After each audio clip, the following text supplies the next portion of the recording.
Good afternoon, everyone. How are you? So, who's come for free shots of Jägermeister? Yep, right there.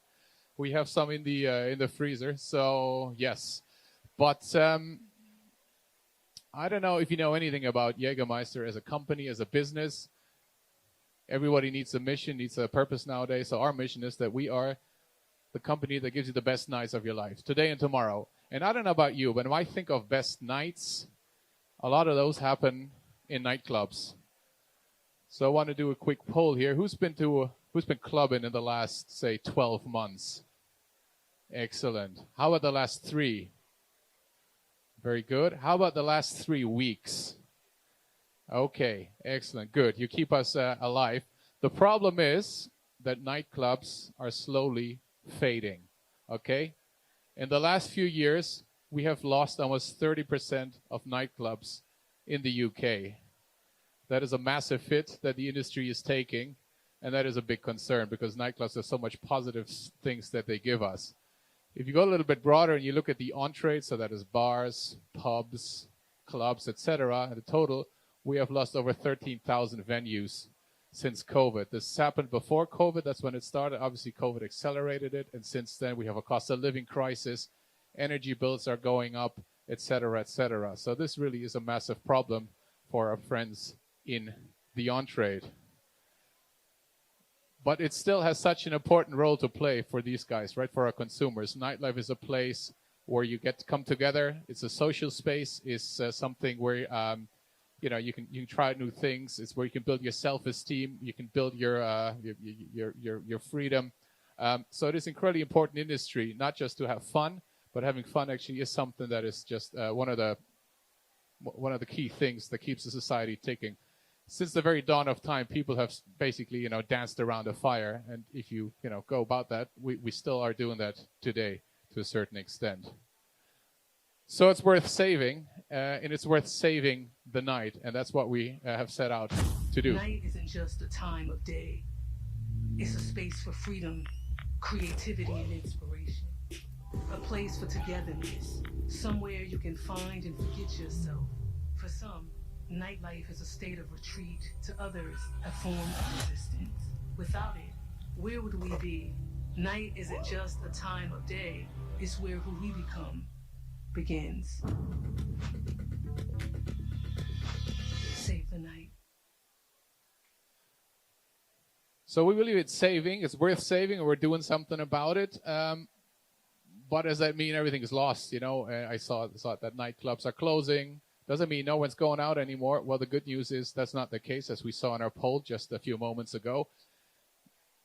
I know there's a lot of numbers on there, but basically we ask different people, right? People who go out infrequently, people who go out typically on a monthly basis, and people go out typically on a weekly basis. And then you ask them, are you going out less, the same, or more than last month? And guess what? The people who typically visit the on-trade weekly, they actually go out more. So that is good news for us. If you dig down a little bit deeper, on an age bracket, you see that the young people, so the 18 to 34-year-olds, which I can see every one of us is, we're actually going out more. And if you go down a bit deeper, you want to quantify it. If you look at Gen Z, you can see that they go out 6.7 days a month versus the average of 4.5. So that obviously is very hopeful, very, very inspiring for us, and means, okay, we can basically keep operating in the nightlife industry. The other thing is, though, that we're seeing that nightlife is changing, right? So we see after COVID, it was a lot of this midweek spike, Tuesdays, Wednesdays, and Thursdays. Now we're going back to having the weekend where people are primarily going out. We can see some of the clubs fading. At the same time, we see bars applying for later licenses, so they're staying out longer. So everything is sort of changing a little bit, and the whole landscape is changing with that. Now, if that changes, for us, that means we have to adapt and stay relevant. And that is easier said than done, especially if you're a brand or a lot of the people don't know how to consume you. So, who here drinks Jägermeister as shots? Okay. How about bombs? Yeah, more hands. Exactly. So that's basically the majority. But let me tell you, it's a lot nicer if you consume it as a nice cold shot. But a lot of people don't know that, because basically Jägermeister is made of 56 ingredients. herbs, blossoms, roots, and fruits, all natural. You can see them here in all its glory. And then you put it into oak casks for 1 year. And then you have a lot of magic happening, and that is called then Jägermeister. But the one thing that is happening is then you have 5 different taste profiles. And if you drink it at room temperature, they're all a little bit up and down, right? So there's one magic 57th ingredient missing. And that magic ingredient is ice. All of a sudden, those 5 flavors are in perfect harmony. So that's what you need. That is the secret. And that's the secret basically to enjoying it. The secret is ice cold. Now, if you want to try that later, on most of the bars we have some freezers, so you can serve an ice cold shot, and you can take one a little bit longer, let it warm up, and you can see the difference. And you can basically see this difference, and all of a sudden it's a lot more nicer because the sweetness comes up a little bit, the bitterness is more nuanced, and that basically means that the taste is in perfect harmony, in perfect balance. So that's the secret, and that's the secret that basically we want the world to know about.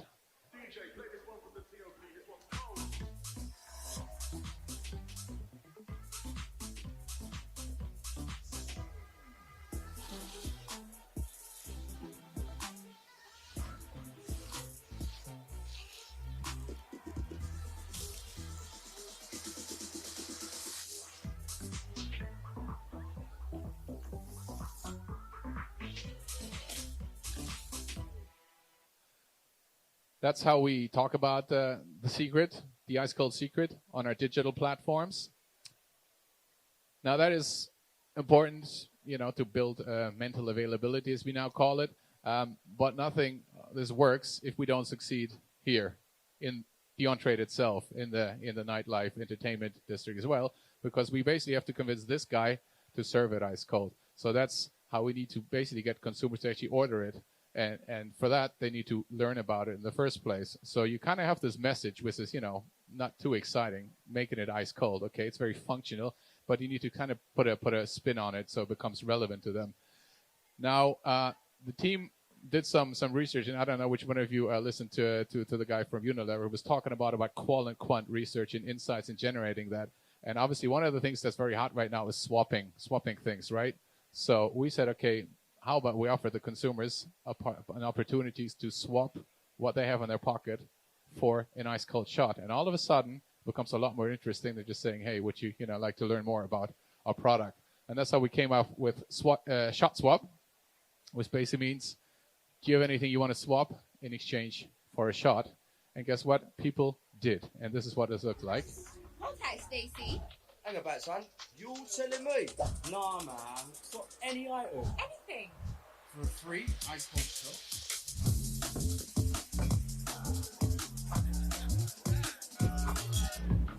What? Even my ticket to North Wembley? What about me? I've had to drive home and pickle sandwich spreads.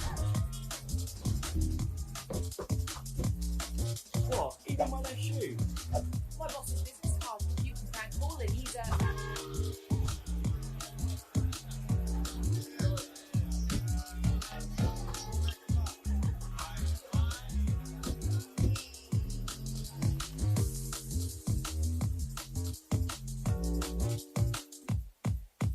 Love it. So, wondering what are we doing with all this stuff? The answer is we haven't figured it out yet. But there's a lot of bus tickets. There is coins. I think, what was the weirdest thing? Somebody gave us their baby scan. That was very strange. They said it's not ours. Okay. Anyway, so we now have a baby scan. Anyway, we might just put it into some kind of artwork or so. We had a lot of friends that are very creative, so we might come up with something like that. So that's how you get this thing into the on-trade, getting the ice-cold message out there when people are in bars and pubs and actually say, okay, right, I have now tasted it. The other element of the business is, of course, what we call the off-trade, right? Retail, supermarkets. How do we get into there? And then the team came up with something clever. Again, insights. Somebody realized that this looks a lot like this, right? So how can we take the club into the supermarket, the freezer aisle? That's basically where we want to be. It's very difficult to get in there. But, the first thing is, okay, how can we incentivize people, if you can't get it here, to at least put it into their freezer at home? So we basically developed a label that, if you freeze it up, it is going to reveal a secret code right here. So the secret literally is ice cold, and you can win all sorts of prizes. We launched that last year, and actually the redemption rate was phenomenal. It was about twice as much as anything we'd ever done before. That then allowed people to win tickets to festivals, party at home packages, et cetera, et cetera. How it works, you buy it, you find the code, you freeze it, and then you enter the code, and then, well, guess what? You've won.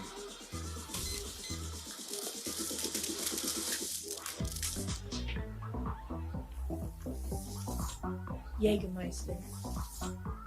The secret is ice cold.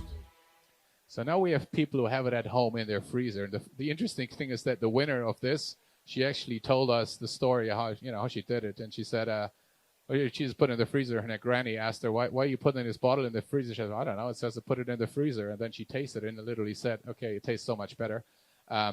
This was obviously a marketeer's dream, but she actually said that. Then she ended up winning festival tickets for her and 3 friends. So now we have it in her freezer, but we still don't want to give up on the idea of putting it into this thing. Now, this is the most expensive piece of real estate in any supermarket, the freezer aisle. So if you just come up and say, hello, can we put our bottle in here? Then sometimes politely, sometimes not so politely, they would say, no chance, it's not going to happen. So the only thing you could actually do that is if you had your own supermarket.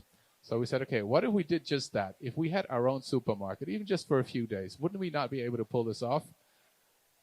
So we did it. So we opened our own supermarket on Europe's busiest shopping street, and I give you the ice cold supermarket, which we did at the end of last year. And basically, the first thing we needed, any good store needs a store manager, and we found one, and that was Michael Dapper. Welcome to the world's first ice cold supermarket, where everything is ice cold.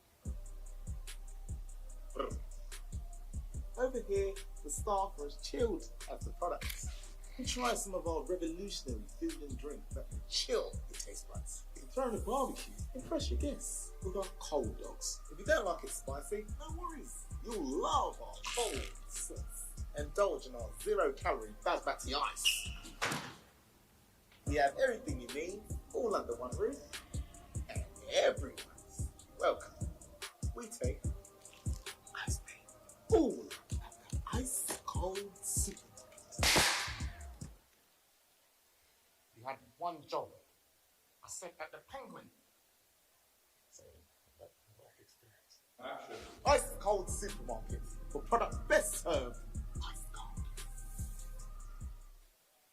So that's the first step in announcing this. And we said, okay, what else do we need if we open a supermarket, right? Well, obviously, you need a LinkedIn page. So we put up a LinkedIn page. This was unbranded still at this stage. But we actually got a bunch of applications of people wanting to go there. We had a website.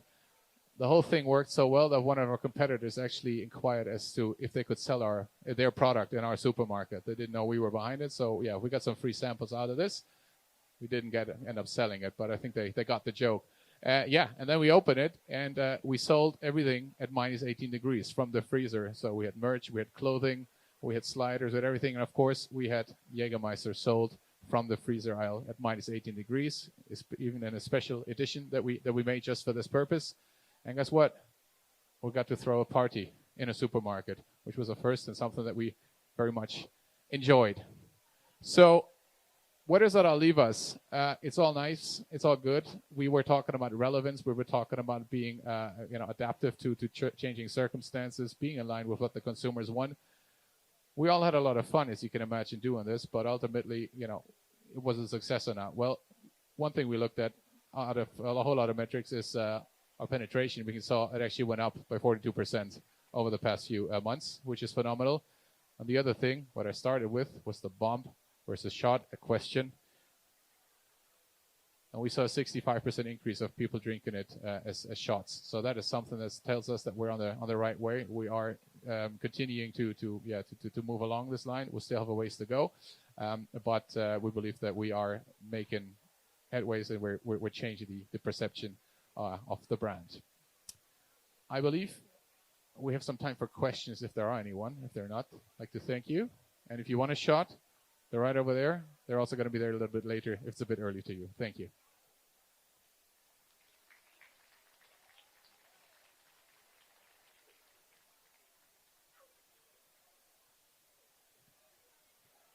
Would you like to do questions and answers? With you up for that? Are you okay? Has anyone got any questions on how Christian and his team have been doing their best to save night clubbing? Jägermeister, ice cold drinks, or anything else? Okay, so we've got one over. I'll come down to you. Hang on.